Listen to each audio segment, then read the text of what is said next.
Hola a todos, aquí Javier Genero, consultor en dirección y gestión de empresas y docente. Estamos desarrollando el material pedagógico del curso de profesionalización en ventas, lección número 5.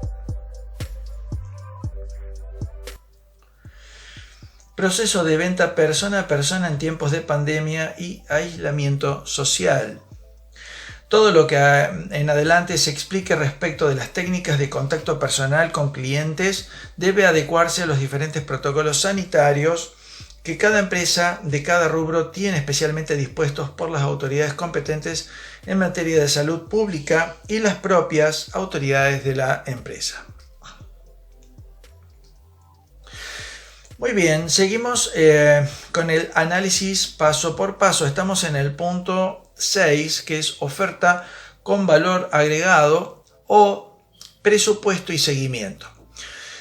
En la lección anterior yo estuve desarrollando el modo en el que se le agrega valor a un producto cuando el cliente está frente a uno. En muchas oportunidades nosotros no vemos al cliente y solamente podemos contactarnos con él de un modo virtual y por medio del envío de un presupuesto. De ahí que el presupuesto debe estar bien confeccionado, bien elaborado y debe contar con todas los elementos de información para que el cliente pueda formarse una idea precisa de las especificaciones técnicas del producto que se le ofrece o del servicio y también de su precio y de sus modalidades de pago, etc. En el pasado realmente no se le daba mucha atención a lo que hoy se denomina venta por gestión. Por lo general los vendedores nos dedicábamos a mantenernos ocupados con el día a día. Eventualmente había presupuestos, pero no había una conciencia ni del vendedor ni muchas veces de la misma empresa de hacer seguimientos de presupuestos. Cuando las vacas son gordas y realmente uno tiene una pila de presupuestos atrasados y a lo mejor si es una empresa que tiene que fabricar, por ejemplo, una metalúrgica y tiene, supongamos, 150 horas de planta disponibles para producir y tiene órdenes de pedido por 500 horas, ya sabe que por 3 meses o 4 va a estar renegando para poder dar cumplimiento a lo que se pide. En esos casos, las empresas cierran el grifo y procuran no exceder más, no presionar más la producción, y es por eso que no se hace seguimiento de presupuestos. Pero en este momento que estamos en épocas de vacas flacas, ahí nos damos cuenta que el teléfono no suena. Ahí nos damos cuenta que el cliente no viene y que tenemos que ser nosotros los que salimos a ofrecer y en tal caso decir, bueno, ¿de dónde puedo generar un negocio? Bueno, puedo generar de todos los presupuestos que envié y por lo tanto tentar a la venta para que la venta se provoque. O sea que en este momento nosotros no nos podemos dar el lujo de que el cliente nos llame. Nosotros tenemos que salir a buscar al cliente y también competir con otros oferentes de lo mismo que lo nuestro y que están haciendo exactamente lo mismo.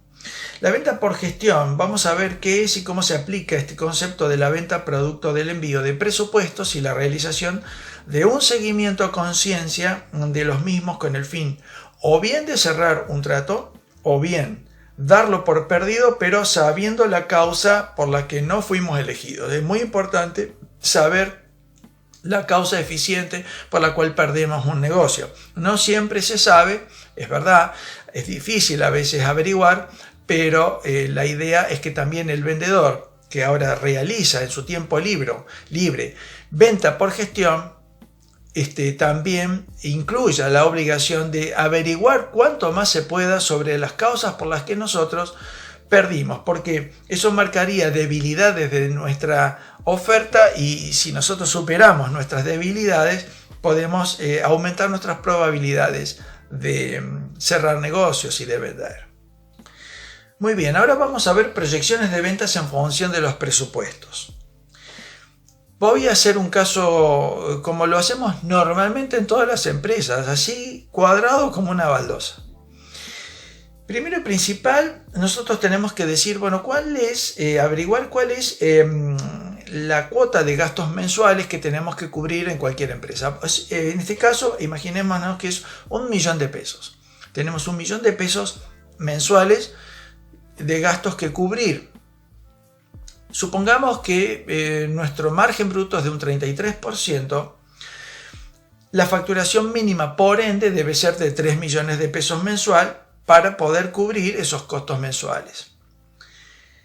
La facturación mínima unitaria, hagamos de cuenta que hacemos un promedio de nuestras facturas y decimos, bueno, nosotros tenemos, es simple, el monto total de ventas dividido el total de facturas nos da un monto de factura promedio y nosotros nos valemos de esos valores como para poder proyectar. Imaginémonos que es 500.000 pesos, por ende la cantidad mínima mensual de presupuestos que yo tengo que cerrar son 6.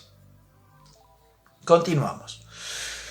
Si la tasa de conversión de presupuesto fuera del 10%, o sea que logramos cerrar uno de cada 10 presupuestos, que sería algo muy bajo, nos indica que la cantidad mínima mensual de presupuestos en gestión que yo debo auditar y encontrar son 60, porque el 10% de 60 es 6. Entonces, 6 presupuestos por 500.000 me dan los 3 millones de pesos de facturación, con los cuales gano un 33% de margen bruto, que es 1 millón con el que pago los gastos. Ahora, ¿qué pasa si la tasa de conversión, el tiempo de conversión es 60 días? Bueno, significará que yo debo ajustar la cantidad mínima de 60 a 120 presupuestos en gestión mensual. Como mínimo, acá no estoy ganando dinero, acá estoy tentando a poder cubrir los gastos fijos. Y bueno, este es el modo en el que nosotros generamos para la gerencia comercial los objetivos de gestión. Cuando nosotros vamos a auditar a las empresas en el área de comercialización, lo que hacemos es revisar las carpetas de presupuestos en gestión para ver si tenemos como mínimo estas cantidades. No es menos cierto que a veces, ¿no es cierto?, con un solo presupuesto, no 6, uno solo de 10 millones de pesos, que eso pasa, está cubierta la productividad. Pero en tal caso es mejor renegar con el problema de tener sobrevendida la fábrica y las horas que de estar con que no tengo venta suficiente para pagar los gastos, ¿no? Ahora presentaré un caso real de una empresa que vive esencialmente de enviar presupuestos a todos sus clientes. Y es un caso real en el que yo les voy a mostrar cómo es el fluxograma o el diagrama de flujo de seguimiento, digamos, desde la elaboración del presupuesto hasta la conclusión, el cierre, ya sea de que se cerró un trato o el cierre del proceso porque se perdió la operación. O sea que ahora vamos a ver este caso.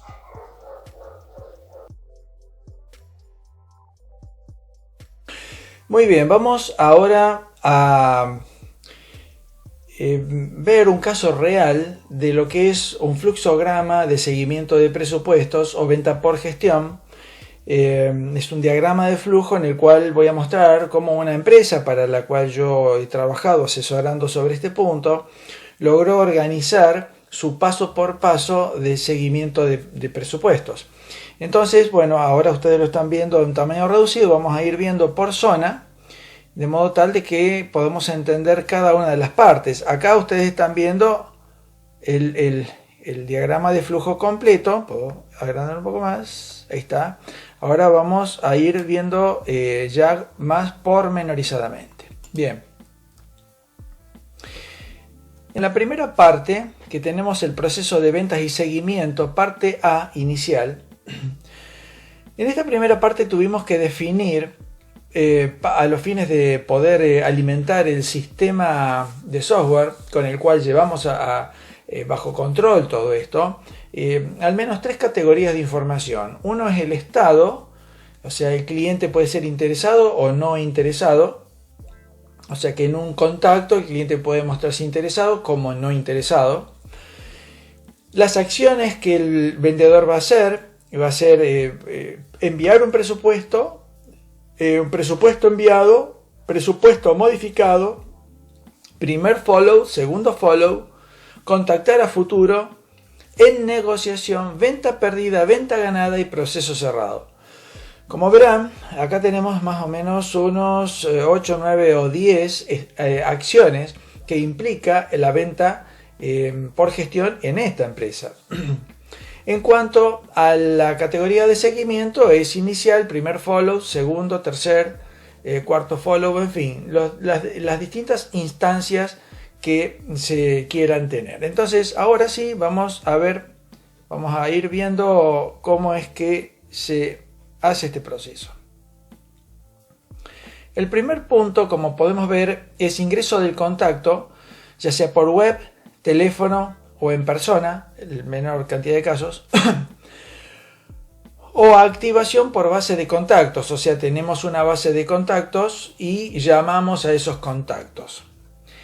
El segundo paso es la atención, o sea, puede ser web, tiene que estar respondida antes de las 24 horas, teléfono antes del quinto ring, en persona antes de los 15 minutos, activación según programa de llamadas semanales, o sea que nosotros podemos ir alimentando en el software las cantidades de contactos a los cuales se deben llamar. Por ejemplo, vamos a poner 400 o 500 contactos a un telemarketer para que pueda realizar sus acciones, ¿no es cierto? Entonces ahora sí reducimos un poco la pantalla para poder ver las instancias son llamada o contacto exitoso o llamada contacto no exitoso, o sea que ya nos podemos separar el diagrama de flujo en dos partes.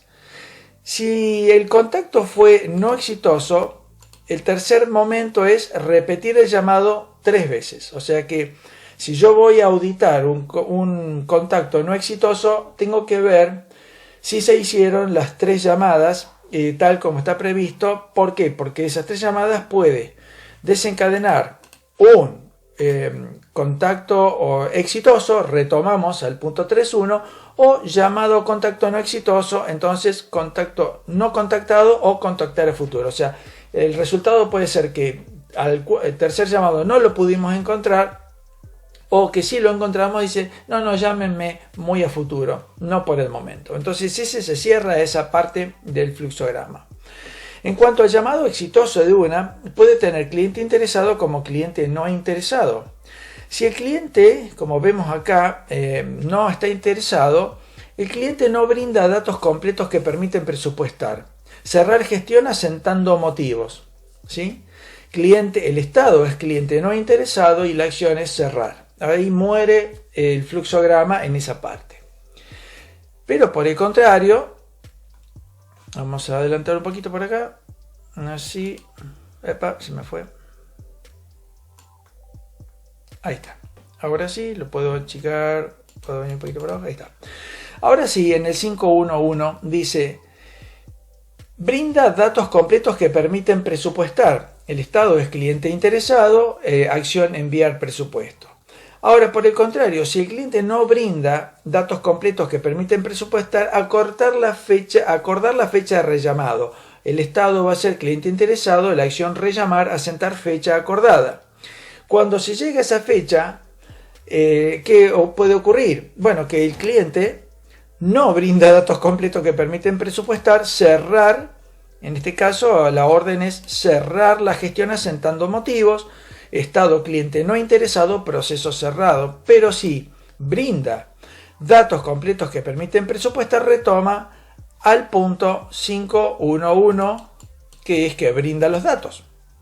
Entonces ya sí se puede pasar al punto 6.1, que dice enviar presupuesto, o sea que la acción es presupuesto enviado, asentar la fecha. ¿Qué puede pasar?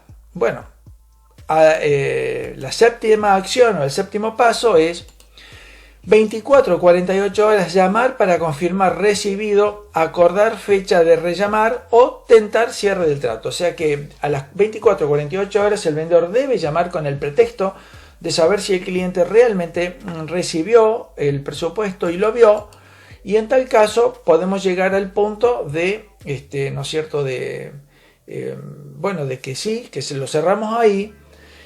Presupuesto recibido, en el punto presupuesto recibido, retoma el punto 9.1, o sea que es cliente interesado, cierre de gestión. O sea que ya cuando nosotros mandamos el presupuesto y me dice, ok, estoy interesado, va a saltar al punto 9.1. Pero podría ser que el presupuesto fue recibido, no decidido.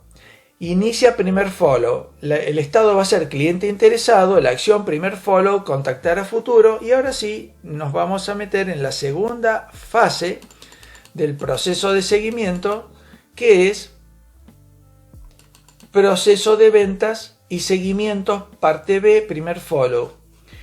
Y acá vemos 8.1, presupuesto recibido, estado cliente interesado, acción, cierre de gestión. Punto 8.2, presupuesto recibido, no decidido, inicia primer follow, estado cliente interesado, acción primer follow, contactar a futuro, saltamos al punto 9.1.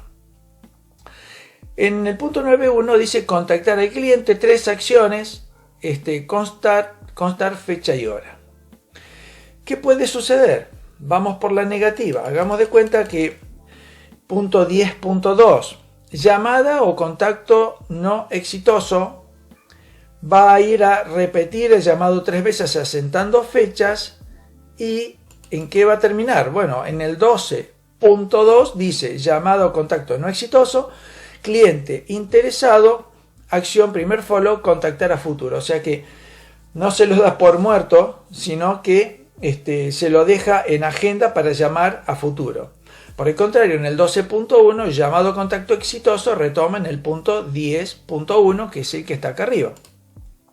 Llamado contacto exitoso. ¿Qué puede pasar? Bueno, vamos al punto 11.1. Cliente acepta el presupuesto, se pactan condiciones, el estado es venta ganada, la acción es cierre de gestión, pasa al punto 12.1 que inicia proceso administrativo de venta realizada, facturación, cobranza de seña y proceso de compras de productos para reposición.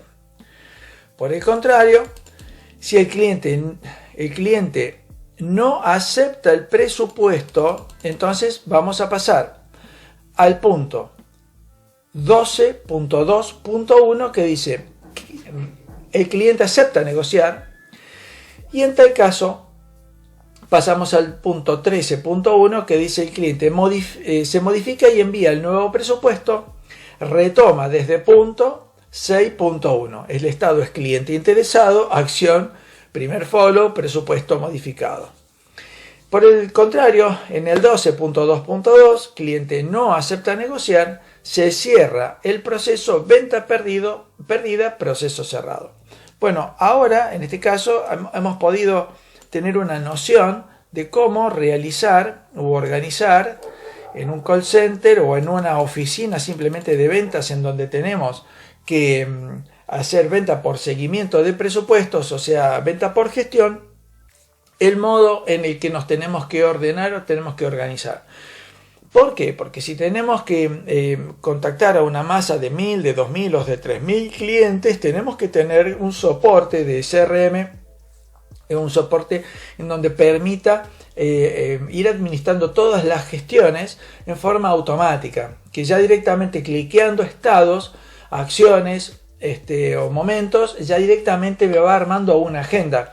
Y así, ya sea que la arme semana por semana o que la arme día por día, si yo parametro el sistema para que, ¿no es cierto?, que un contacto haya que rellamar a futuro, ya va a decir que ese futuro es equivalente a 60 días. Entonces, automáticamente me va a llevar a la agenda el rellamado de ese cliente y cuando yo cliqueo a ese cliente me va a decir qué es lo que pasó, quién le habló, cuándo se contactó, toda la historia de la evolución. No importa quién habló, lo importante es que está todo registrado, todo aceptado. Pudo haber hecho esta gestión un amigo mío dentro de la empresa y yo ni tener contacto con él, ni hablar con él, pero si él hizo bien su trabajo y dejó todos los registros, todos los contactos, todas las novedades, puedo yo retomar esa venta y llevarla a buen puerto tranquilamente. Bien, entonces ahora hemos visto lo que es la venta por gestión. Seguimos adelante con los temas de esta lección.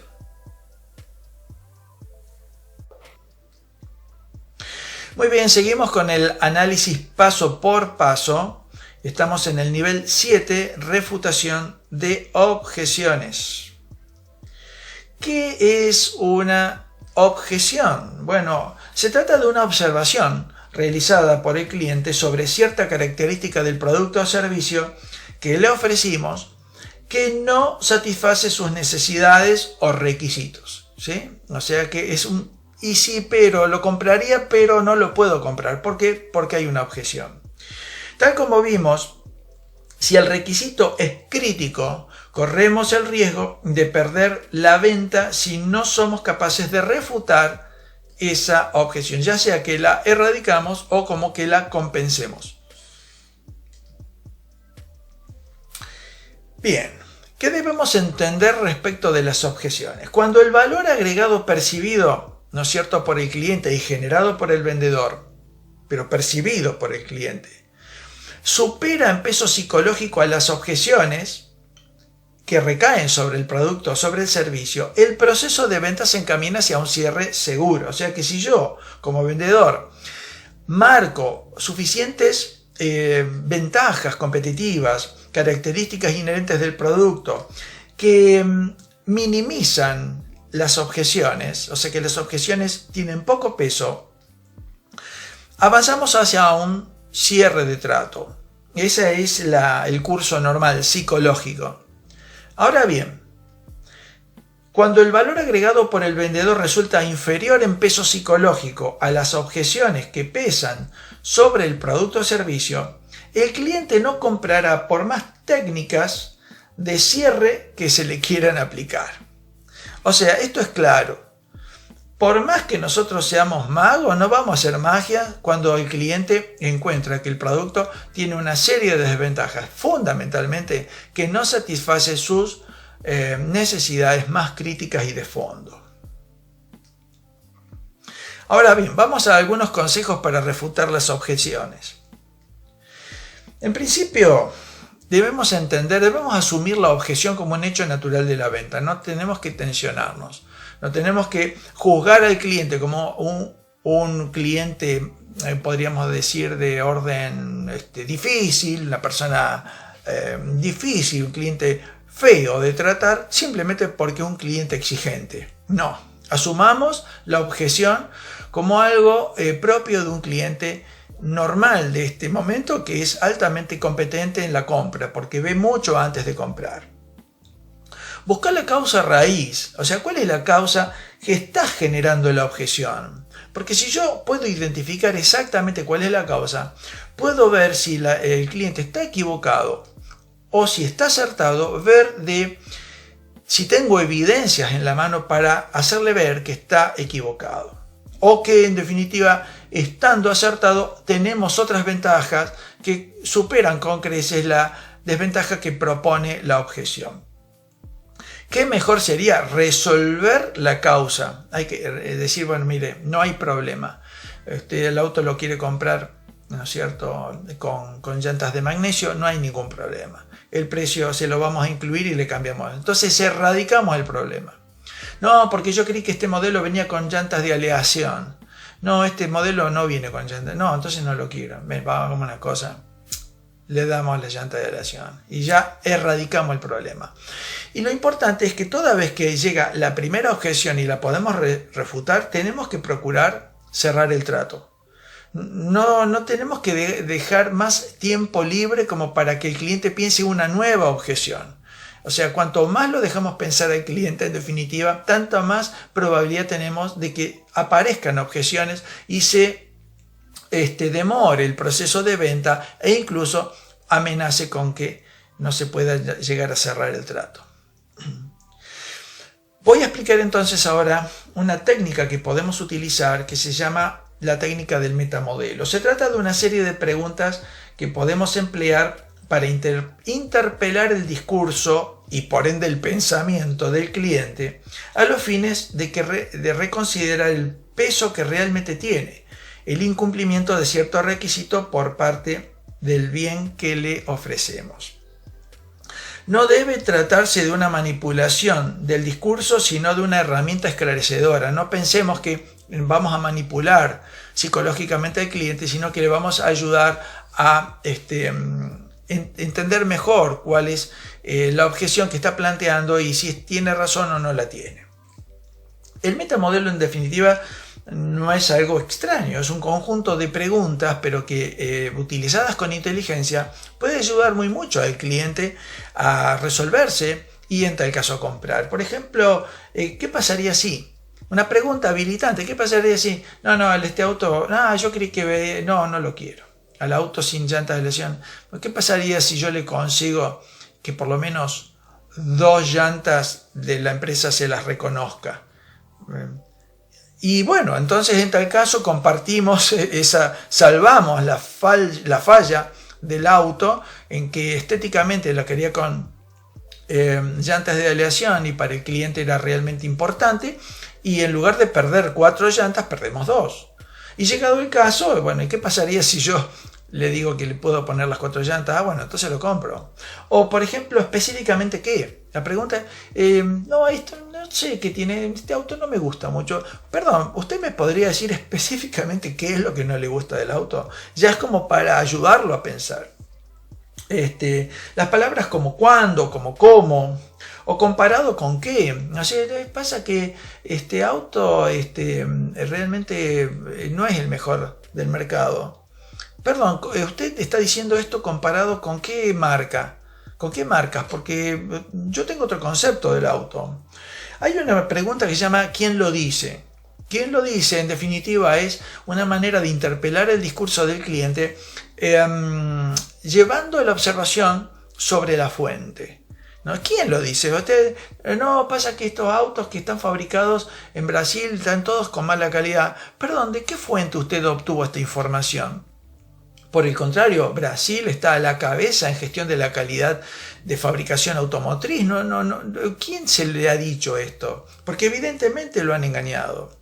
Después palabras o preguntas que interpelan los absolutos, ¿no? Como nada de este auto le gusta. Todos hablan mal del auto. No hay nadie que tenga uno en su familia de esta marca. ¿No es cierto? O, por ejemplo, esta pregunta, ¿qué le impide decidir la compra? Ahora lo veo un poco indeciso. Dígame, ¿qué es lo que usted lo está frenando para comprar? Es una buena pregunta. Porque aunque la objeción no se despliegue, uno la ve que está presente porque no resuelve la venta. Entonces, hay algo que está demorando ahí un proceso de resolución. ¿No es cierto? ¿Quién? ¿Dónde? ¿Cómo lo sabe? Dígame, perdón, ¿cómo se enteró de eso usted? ¿Por medio de quién? ¿O de dónde? ¿Qué leyó? ¿No es cierto? Bueno, en fin. ¿Cómo puede hacer para cambiarlo? O sea, a ver, dígame si... ¿Qué podríamos modificar en lo que usted está queriendo a los fines de que yo pueda venderle a usted el auto que usted está necesitando? Como verán, es un conjunto de preguntas, las que están acá, más todas las que se te puedan ocurrir, que tienden a interpelar el discurso. Pero como el discurso emerge de un pensamiento, obviamente que uno está trabajando sobre las ideas del cliente.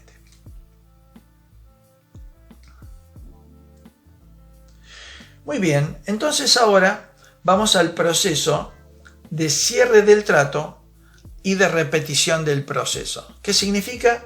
Que este mismo proceso en donde yo ya logré, ya le concedí las 4 llantas de aleación, ¿no es cierto? Voy a cerrar el trato. En caso de un vehículo, es seguro que uno va a comprar un vehículo. Cuando uno va a comprar ropa, lo que fue cerró el trato del pantalón. Entonces luego se tiene que reabrir el proceso para ofrecerle la camisa. Y ofrecer con valor varias camisas hasta que compre una camisa y luego ofrecerle remeras que están en oferta, que hasta que las se prueba, busca, se refutan objeciones, se cierra y se va por las medias y se va por los slip y se va por la campera y luego se va por los zapatos y así se va realizando una repetición del proceso. Vamos a explicar cómo es que debemos hacerlo. Muy bien, la venta cruzada o relacionada, ¿de qué se trata? Luego de que logramos vender el primer producto o servicio que satisface uno o varios ítems en el listado de requisitos del cliente, debemos ofrecer más productos o servicios que satisfagan toda la lista. ¿Por qué es esto? Porque a tanta mayor cobertura de las necesidades del cliente, tanta menor posibilidad habrá de que nuestra competencia nos lo arrebate. O sea que si la competencia llega a entrar, ¿no es cierto?, en contacto con nuestros clientes y los encuentran totalmente satisfechos y hasta deleitados, no tendrán ninguna oportunidad de sacarlos de su zona de confort. Si yo, por ejemplo, estoy muy cómodo con mi empresa de telefonía móvil, por más que me llamen 20 veces de otra compañía ofreciéndome descuentos y demás, yo no me voy a mover, estoy en mi zona de confort.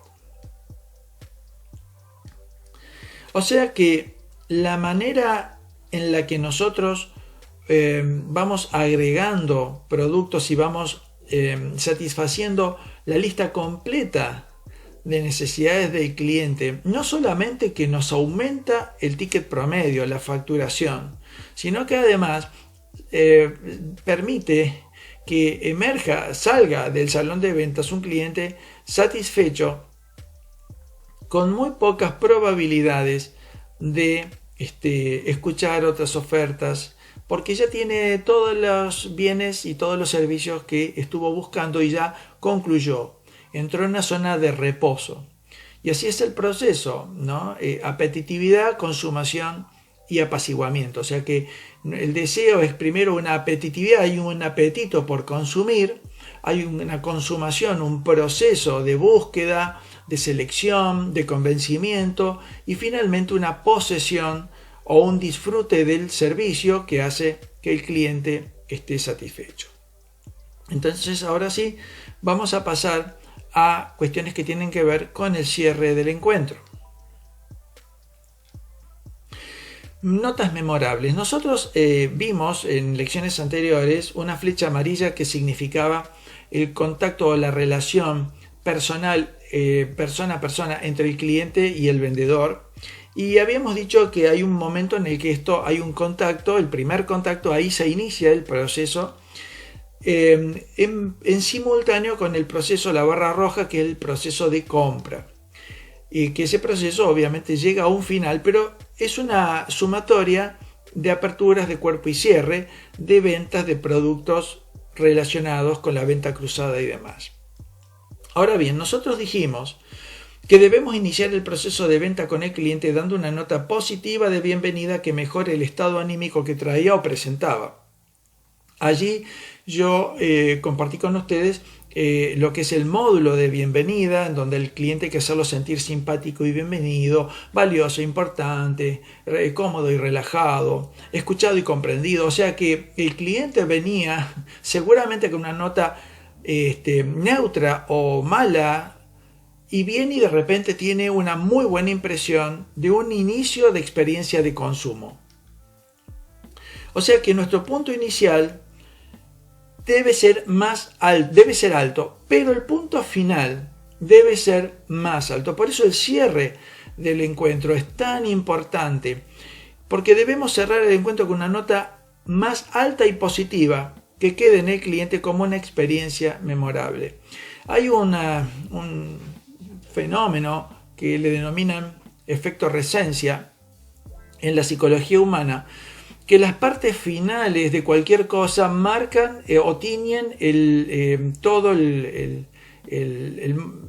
todo lo que estuvimos viendo. Si es una comida que estuvo muy bien pero falló en el postre, o si fue una película que fue muy buena y entretenida y tuvo un mal remate, si fue una entrevista laboral que fue muy positiva en todo su desarrollo, pero al final el candidato dijo algo inapropiado, probablemente todo va a quedar teñido con una nota negativa. Por el contrario, si la película fue un bodrio, pero terminó con un final inteligente, vamos a decir qué peliculón, ¿no es cierto?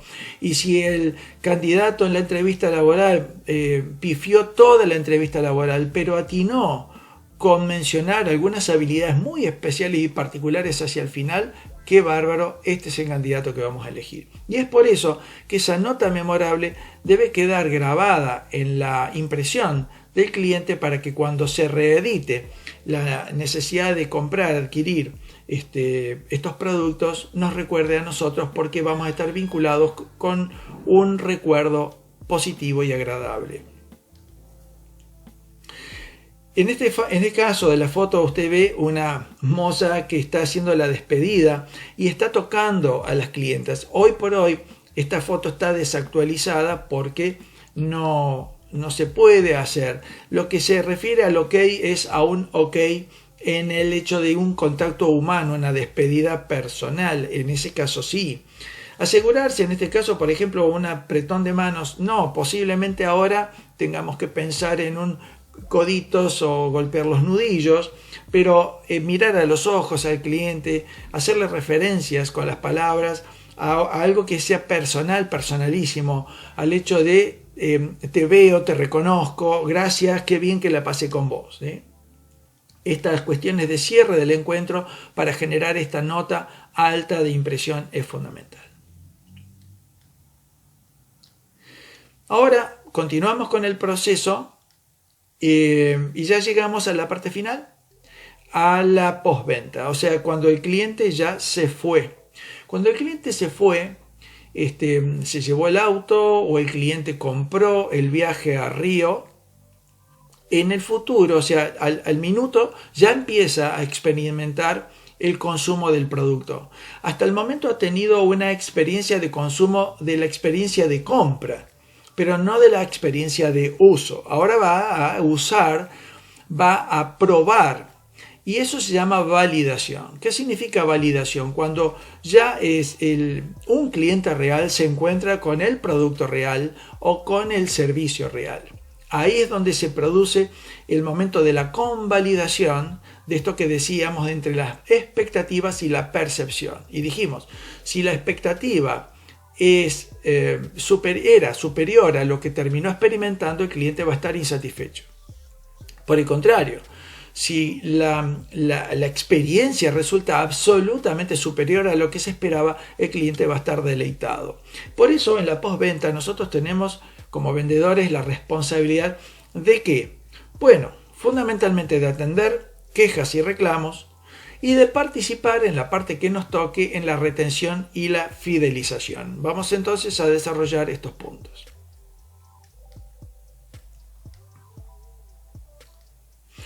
Nosotros vemos que si queremos demostrar calidad profesional de vendedores y calidad institucional, la empresa tiene que asegurar un muy buen servicio de atención de la postventa.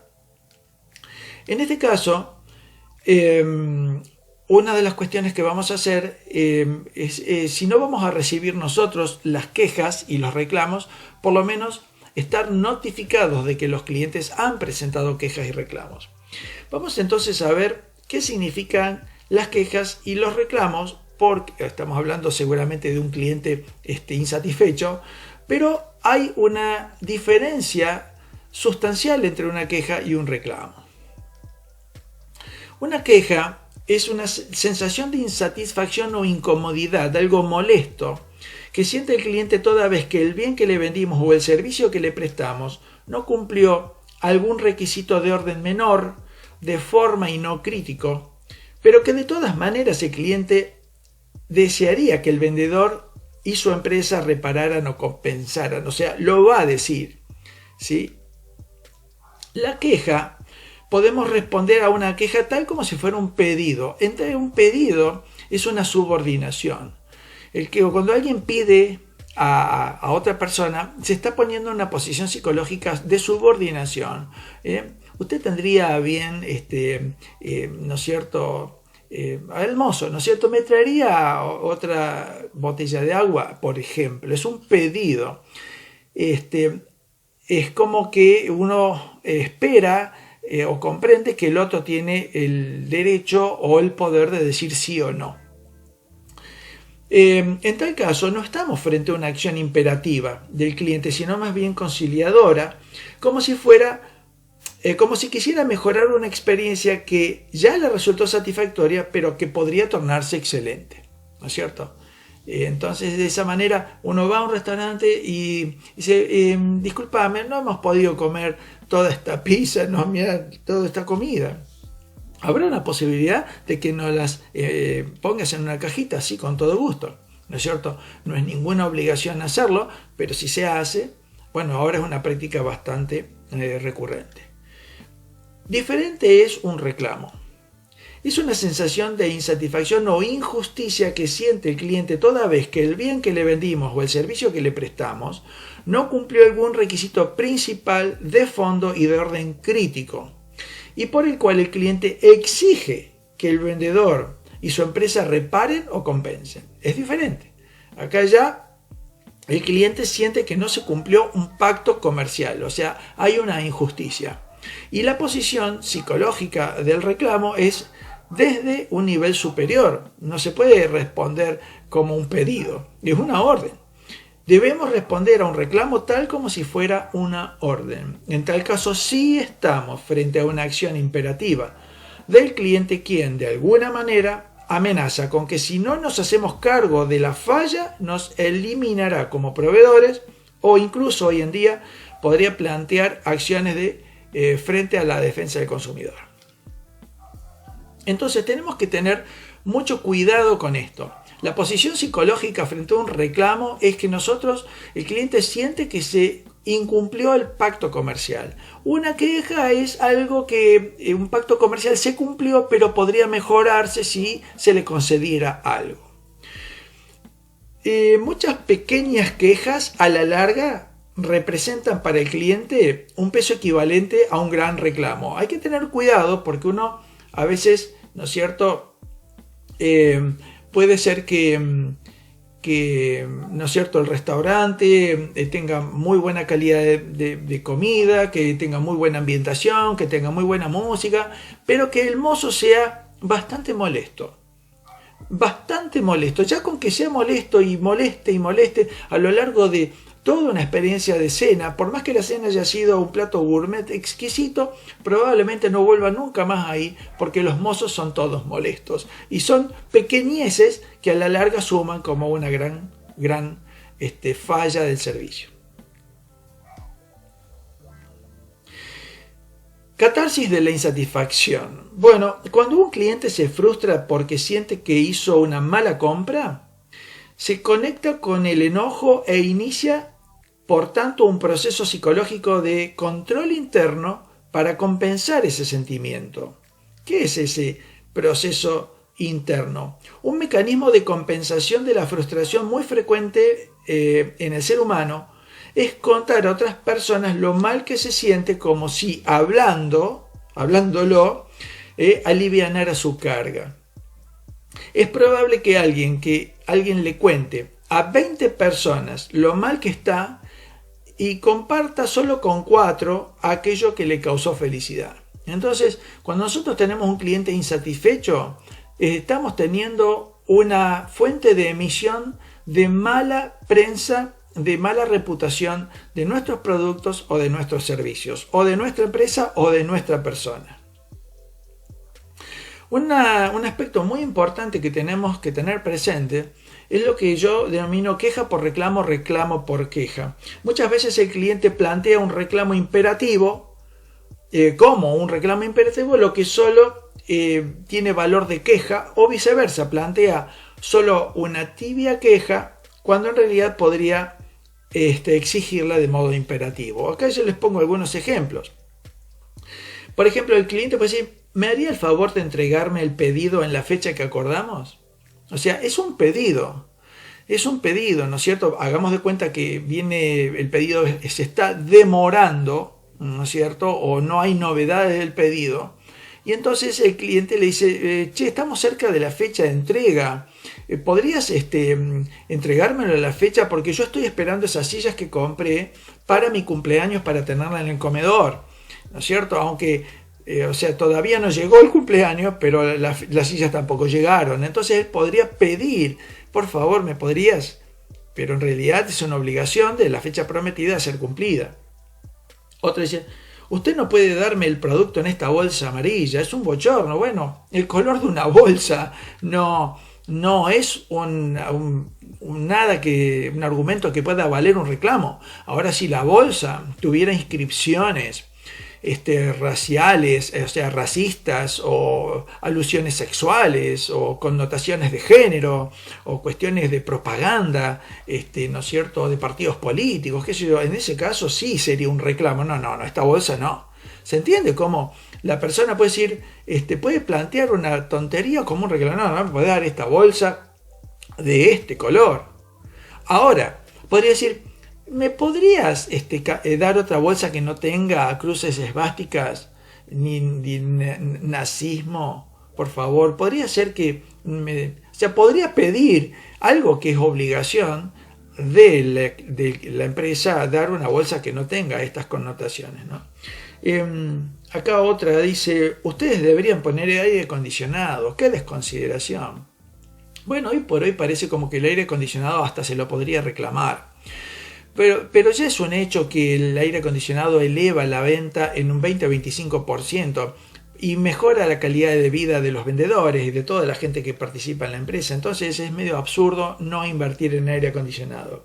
Pero podría ser que la persona, siendo que es algo que la empresa no tiene obligación de dar aire acondicionado, pueda reclamarlo como una injusticia. Esta dice, ¿me haría el favor de entregarme el auto que compré con todos los papeles en regla? Ella puede hacer una pregunta, ¿no es cierto? ¿Usted me podría dar los papeles de mi auto? Yo puedo pedir, pero en realidad, porque hace 3 meses que todavía no me llegó la transferencia y estoy circulando sin eso y corro riesgo de que me detengan el auto y me lo retengan, ¿no es cierto? Entonces yo puedo plantearlo como un pedido, decir, podría plantearlo de otra manera. Mándame urgente los papeles. ¿Sería posible que me diera una factura por esto que compré? ¿Puedo pedir una facturita? No, la factura usted me la tiene que dar. Si no, usted está vendiendo negro, está en el mercado, ¿no es cierto? Y bueno, esto es lo que quiero marcar, que psicológicamente debemos responder a las quejas y a los reclamos, pero ojo con cómo lo plantea el cliente, que el cliente puede plantear como una tibia queja aquello que realmente tiene todo el derecho de reclamar con toda la fuerza.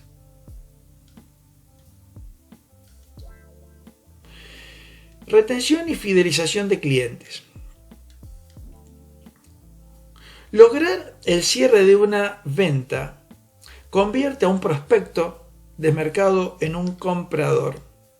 Lograr que un comprador repita muchas veces su compra lo convierte en un cliente retenido. Lograr que un cliente retenido nos recomiende a toda su red de contactos lo convierte en un cliente fiel.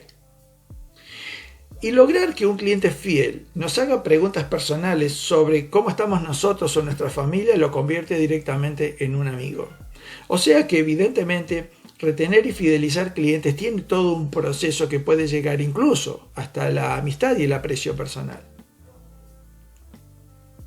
Como vendedores no podemos hacer más de lo que ya hicimos durante todo el proceso de venta descrito al detalle en este curso, desde el primer contacto hasta la despedida del cliente, como para generarle una inmejorable experiencia de consumo del mismo. Ahora bien, debemos confiar en que lo hecho, sumado a estar siempre presentes para atender cualquier tipo de queja o reclamo del cliente, será suficiente para lograr que el mismo nos vuelva a elegir una y otra vez. O sea que nosotros tenemos como vendedores una participación, como lo dije el primer día, lo explicaba marketing estratégico, ¿no? Construcción de marca, prospección construcción de marca, prospección de mercado, contacto, captación, retención y fidelización. Entonces en la retención y la fidelización ya lo hicimos. En el momento que atendimos al cliente, ya hicimos todo lo que nosotros podíamos hacer. Todas las herramientas técnicas que pueden retener y fidelizar al cliente por conveniencias económicas a largo plazo ya resulta materia propia de la ciencia del marketing y cae fuera del arte de vender en sí mismo. El vendedor no puede crear herramientas que solo puede autorizar. la empresa. Descuentos por volumen, por combos, por tarjetas de puntos, por pertenencia a clubes de membresía, por recomendación de contactos, por tiempo de permanencia en la cartera de clientes, etcétera, etcétera, son unos pocos ejemplos de las herramientas de las que se vale el marketing para seducir a los clientes a largo plazo.